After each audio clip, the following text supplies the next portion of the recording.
Imagine this. You finally get the one thing you've been chasing for months. It could be money, love, respect, or some fragile idea of happiness. For a moment, just a moment, you feel the rush, the intoxicating spark of victory. But almost as quickly as it arrives, it fades. The joy slips through your fingers like water, leaving behind not satisfaction, but an emptiness even heavier than before. This is the cruel law Arthur Schopenhauer tried to reveal. That desire is not a path to happiness, but the root of all suffering. Every time you want, you hurt, and every time you stop wanting, boredom takes its place. Life becomes nothing more than a pendulum, swinging endlessly between craving and despair. Think about it. When you don't have what you want, you ache with longing. Your chest tightens, your mind obsesses, your nights lose their sleep. But when you finally obtain it, what then? Satisfaction is temporary, fragile, always rotting at the edges. And soon, a new hunger rises to take its place. You tell yourself this time will be different, but it never is. The wheel keeps turning, and you keep running. Schopenhauer called this the will to life, an endless, blind, irrational force inside every human being. It drives you to chase goals, possessions, pleasures, but it never allows you to rest. Because the moment you stop desiring, you feel the hollow truth of existence pressing down on you. And so, the will drives you again, like a whip against your back. Here's the paradox. Desire promises happiness, but guarantees only suffering. Yet without desire, life feels unbearable. So you are trapped, forced to want, condemned to hurt, unable to escape either way. Ask yourself, how many times have you thought, if I just get this, I'll finally be happy? And how many times did that happiness actually last? Why does every fulfilled dream immediately give birth to another? Why does the horizon always recede no matter how far you walk? Isn't it strange that the very thing that makes you feel alive, your longing, your striving, is also the thing that chains you? That the energy which propels you forward is the same energy that keeps you enslaved to endless dissatisfaction. And here's the darker truth. The world knows this about you. Entire industries exist because you cannot sit still with yourself. Advertising, entertainment, even the social structures you live under, they survive by feeding your cravings, keeping you restless, ensuring that you never feel enough. Society doesn't want you free from desire. It wants you trapped in it, forever chasing, forever consuming, forever unsatisfied. But stop for a second. What would happen if you could break this cycle? What if you dared to stare into the terrifying silence that comes when desire is stripped away? Would you find peace, or would you face a truth too unbearable to carry? You've already tasted fragments of this truth. The hollow quiet after achieving something you thought would complete you. The restless dissatisfaction that returns after every victory. The gnawing feeling that no matter what you collect, what you build, what you conquer, it's never enough. And perhaps it will never be enough. So here is the great question Schopenhauer forces upon us. If life is ruled by endless desire, and desire ensures endless suffering, then what does it mean to live? Are you condemned to run on a wheel until death? Or is there another way, a truth hidden beneath the restless chaos of your own wants? The answer is not simple. and it is not gentle to uncover it. We must tear apart the illusions we cling to and confront the terrifying architecture of human longing. Only then can we see what lies behind the curtain of desire.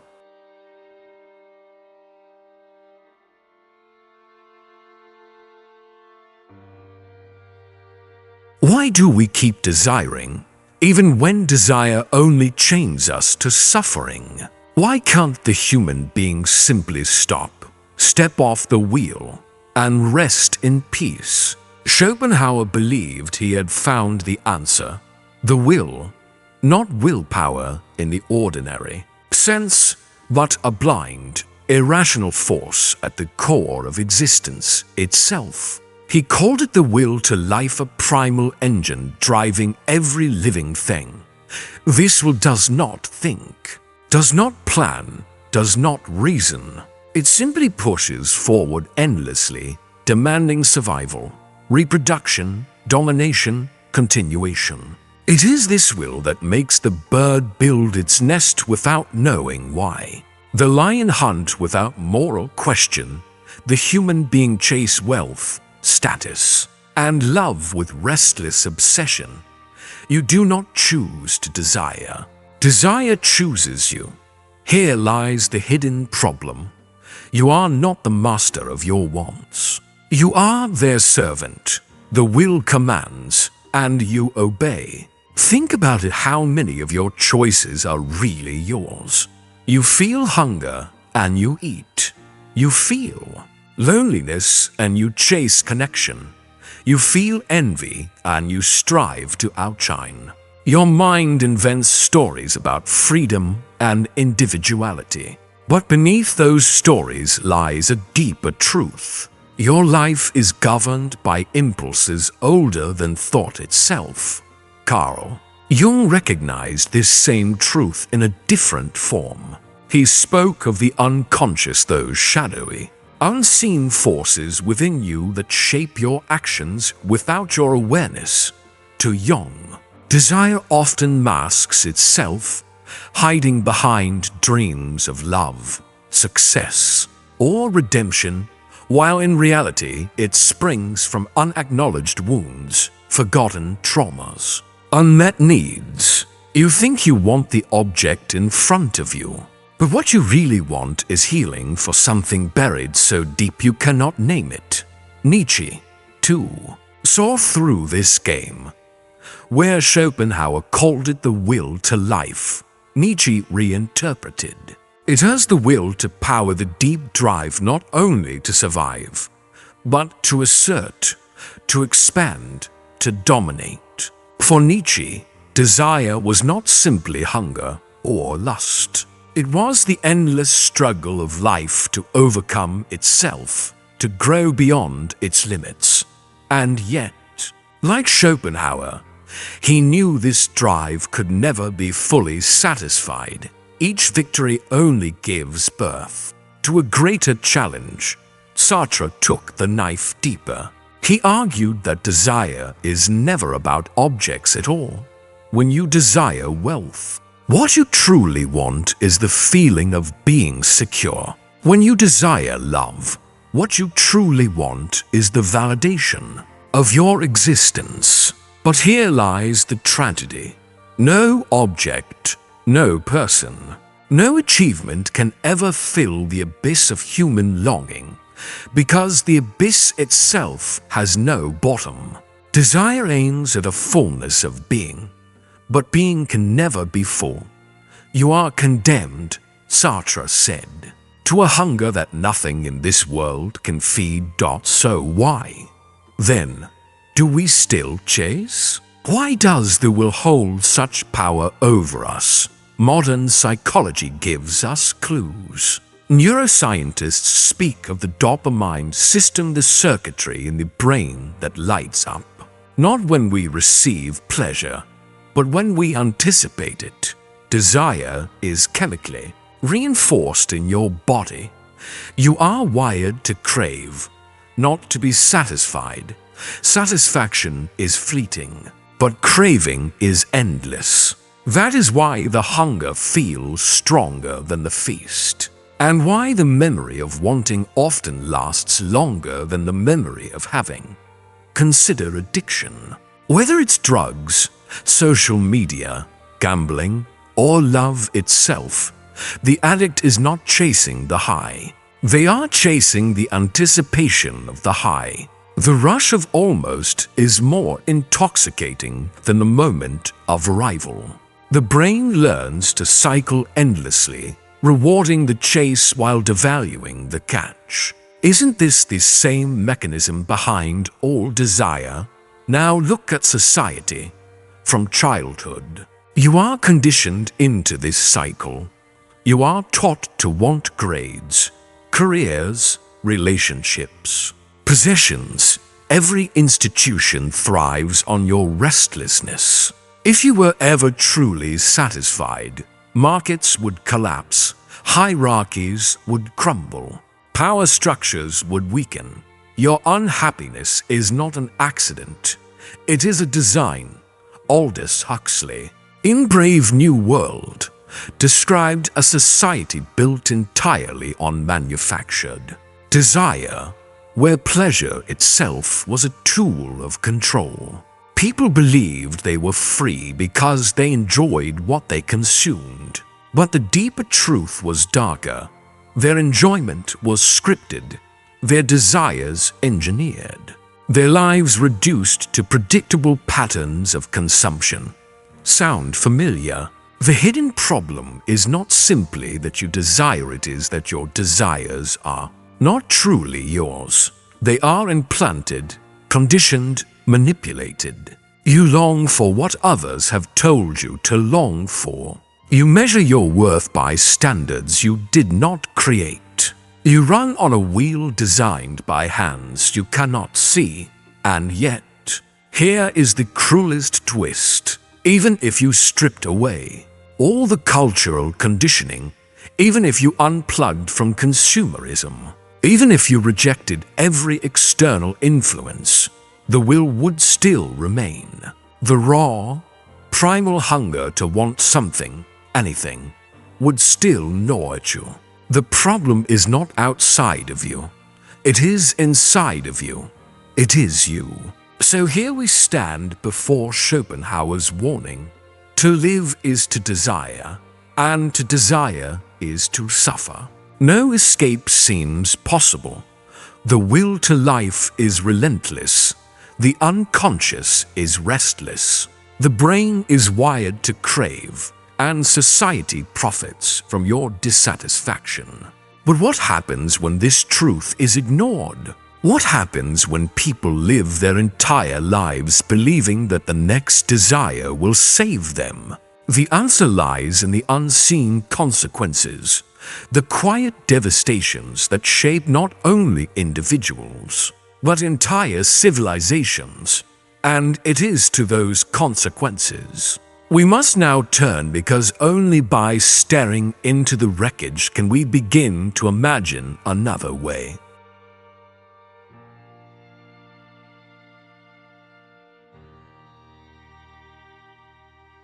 Desire feels personal, but its consequences spill far beyond your private cravings. Left unchecked, desire reshapes not only your inner world, but the very structure of society. And most people don't even notice until the damage is irreversible. On the personal level, desire corrodes peace. Think about the last time you convinced yourself, if I just had this, everything would be better. Did it free you, or did it plant the seed for the next hunger?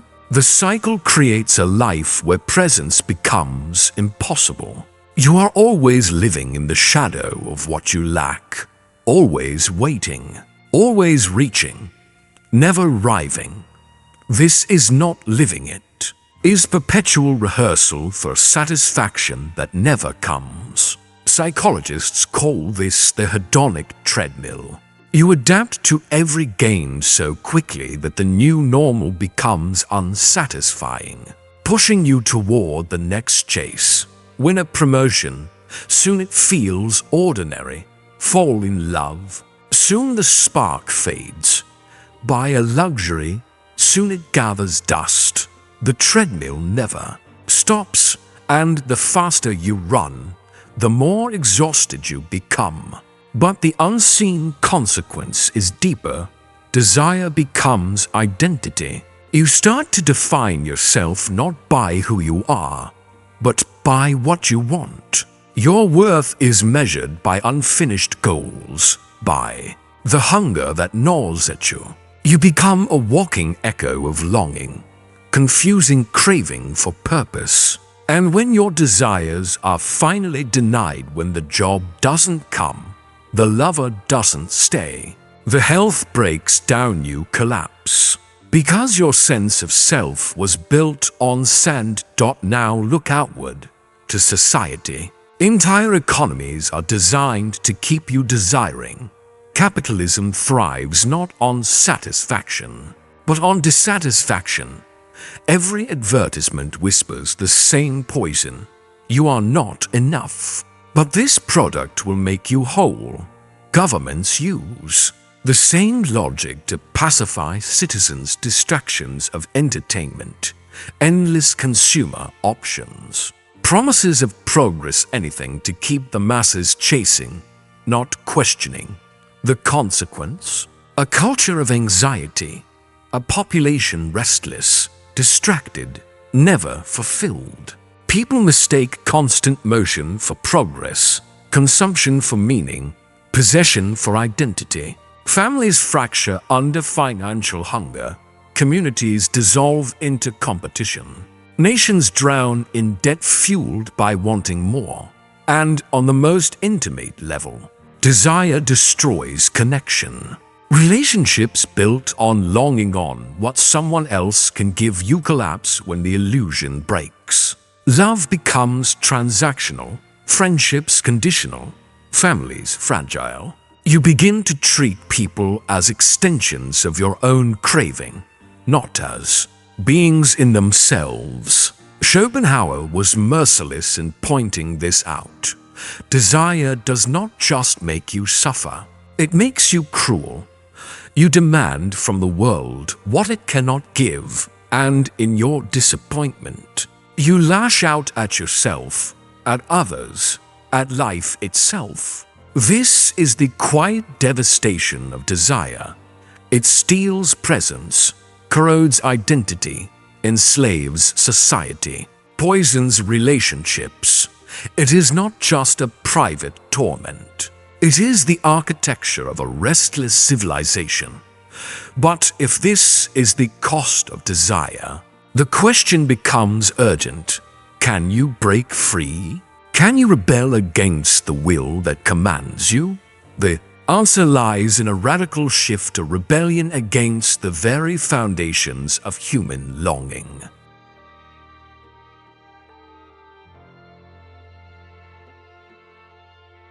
To rebel against desire sounds impossible. How do you fight something that feels like the very engine of life itself? To stop wanting seems like death itself. Yet Schopenhauer insisted, freedom begins only when you turn against the will. But what does that rebellion look like? It is not about silencing every craving or pretending you no longer want. Suppression only feeds desire in the shadows. True rebellion means seeing desire for what it is, a trick, a phantom, a false promise dressed as salvation. The moment you see through the illusion, its power begins to weaken. Think of the addict who realizes the drug will never deliver what it promises. That realization is the first fracture in the cycle. In the same way, your rebellion begins when you stop believing that the next thing, the next job, the next lover, the next success will finally save you. Eastern traditions reached the same truth long before Schopenhauer. Buddhism speaks of tanha, the craving that births suffering. and points toward renunciation not as deprivation, but as liberation. To renounce is not to hate life, but to free yourself from the endless demand that it give you more than it can. This is where Schopenhauer's rebellion meets mindfulness, the act of noticing desire without obeying it. When a craving arises, instead of chasing it blindly, you pause and ask, what do I really expect this to give me? Will it last? Or is it just another illusion? Each pause creates space, and in that space, you begin to discover a different kind of freedom, not the high of fulfillment, but the quiet strength of detachment. Nietzsche, though far more defiant than Schopenhauer, also hinted at this rebellion. For him, freedom meant creating your own values, refusing to let external cravings or societal demands dictate your life. To rebel is to step outside the herd and live deliberately, not compulsively, on a practical level. Rebellion is choosing presence over pursuit. It's catching yourself when you're pulled into the spiral of if only and asking, what if this moment was already enough? It's refusing to measure your worth by unfinished goals. It's building relationships not for what people give you, but for what you can share in truth. This doesn't mean you will never desire again. It means desire no longer rules you. You stop confusing it for salvation. You treat it like passing weather, not eternal truth. The rebellion is not glamorous. It will not make you rich, admired, or envied, but it will make you free. And freedom from desire is the one wealth that cannot be stolen, the one power no system can manipulate. But freedom is not the end. For Schopenhauer, and for anyone who dares this path, there is a deeper, final realization waiting, one that goes beyond rebellion and transforms the meaning of existence itself.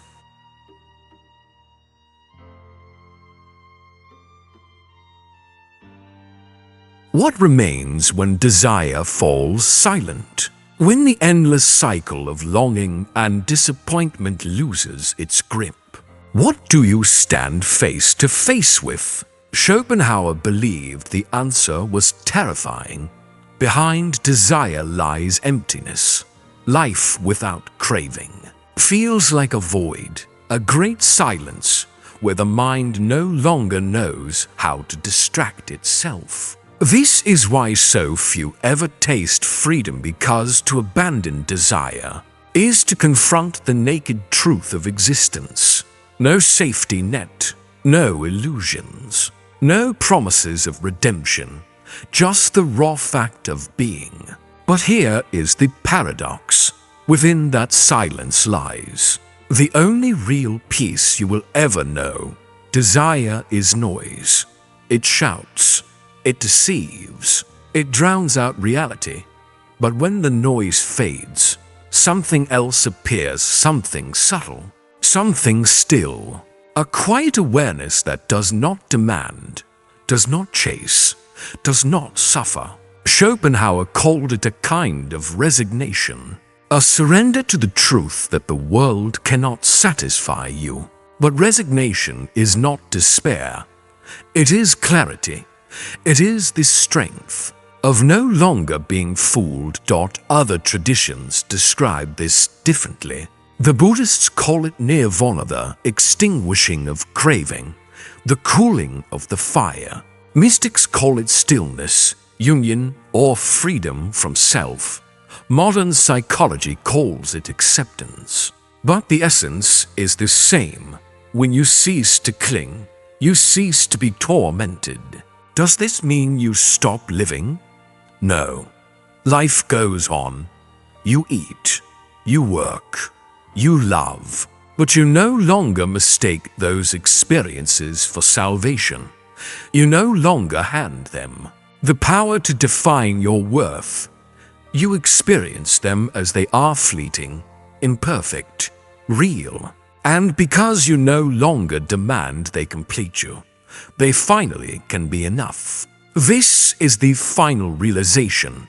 Freedom does not come from getting what you want. It comes from seeing that nothing you get will ever complete you. The chase ends, not because you've caught the prize, but because you finally understand the prize was an illusion. And in that moment, a different kind of life begins. A life not ruled by hunger, but by presence. Not defined by craving, but by clarity. You stop being a prisoner of the pendulum swinging between pain and boredom. You step off the wheel, of course. This truth is not easy. It strips away the comforting lies we have built entire civilizations upon. But if you are brave enough to accept it, something extraordinary happens. You no longer fear loss. Because you were never clinging, you no longer fear death. Because you no longer demand endless life. You are free not in the shallow sense of doing whatever you want, but in the deepest sense. You are no longer ruled by wanting at all. This is Schopenhauer's final gift and final warning. To live without desire is to live without chains. To surrender the chase is to find the one thing desire could never give you: peace. And now the question is yours to face. Will you keep running on the wheel, chasing phantoms, or will you dare to step off and discover who you are without the hunger that has defined you? The choice, as always, is yours.